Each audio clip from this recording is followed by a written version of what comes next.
Breaking news చూస్తున్నాం. AP మాజీ మంత్రి విడుదల రజనీపై ఏసీబీ కేసు నమోదు చేసింది.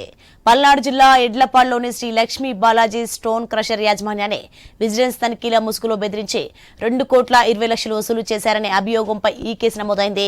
విడుదల రజనీతో పాటు అప్పటి గుంటూరు ఆర్వీఈఓ ఐపీఎస్ అధికారి పల్లె జాషువాతో పాటు మరికొందరిపై ఏసీబీ కేసు నమోదు చేసింది.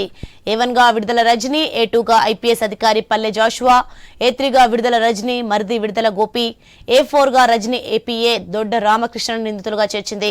ఈ బెదిరింపులు, అక్రమ వసూళ్లపై తొలుత విజిలెన్స్ అండ్ ఎన్ఫోర్స్మెంట్ కు ఫిర్యాదు అందగా ఆ విభాగం డైరెక్టర్ జనరల్ హరీష్ కుమార్ గుప్తా విచారణ జరిపించి ప్రభుత్వానికి నివేదిక సమర్పించారు.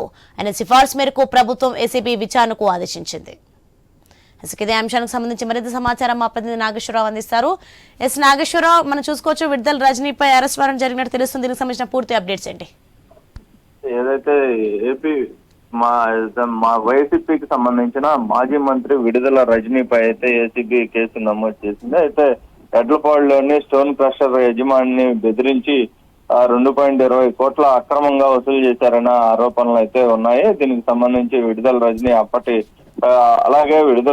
అప్పటి గుంటూరు ఆర్వీఓ అలాగే ఐపీఎస్ అధికారి పల్లె జాషువా సహా మరికొందరిపై అయితే కేసు నమోదు చేసినట్లుగా మనకు తెలుస్తుంది. మొత్తంగా వైసీపీకి సంబంధించిన ఒక్కొక్కరిపై అయితే కూటమి ప్రభుత్వం వచ్చినాక కేసులు నమోదు చేస్తుందని చెప్పేసి వైసీపీ నాయకులు కూడా చెప్తున్న పరిస్థితి. దీనికి సంబంధించి అక్రమంగా కేసులు బనాయిస్తున్నారని చెప్పేసి వైసీపీ నేతలు మండిపడుతున్న పరిస్థితి కూడా ఉంది. దీనికి సంబంధించి ఏదైతే గతంలో కూడా చూసుకుంటే స్టోన్ క్రషర్ సంబంధించిన వాళ్ళ యజమానిని బెదిరించడంతోనే అలాగే గతంలో వచ్చిన వార్తలను బెదిరించి 2.20 కోట్ల రూపాయలు అక్రమంగా వసూలు చేశారని దానికి సంబంధించిన పిఏలు కూడా వీటిలో ఇన్వాల్వ్ అయి ఉన్నారు. ఈ పిఏలకు సంబంధించి కూడా 10 లక్షల కాడికి కూడా వాళ్ళు డబ్బులు తీసుకున్నట్లుగా తెలుస్తుంది. ఇది మొత్తంగా సిఐడి కేసు నమోదు చేసి ప్రభుత్వానికి కూడా ఇంటిమేషన్ ఇచ్చిన పరిస్థితి అయితే ఉంది. ప్రభుత్వ నివేదిక ప్రకారం మొత్తంగా విచారించి దీనిపై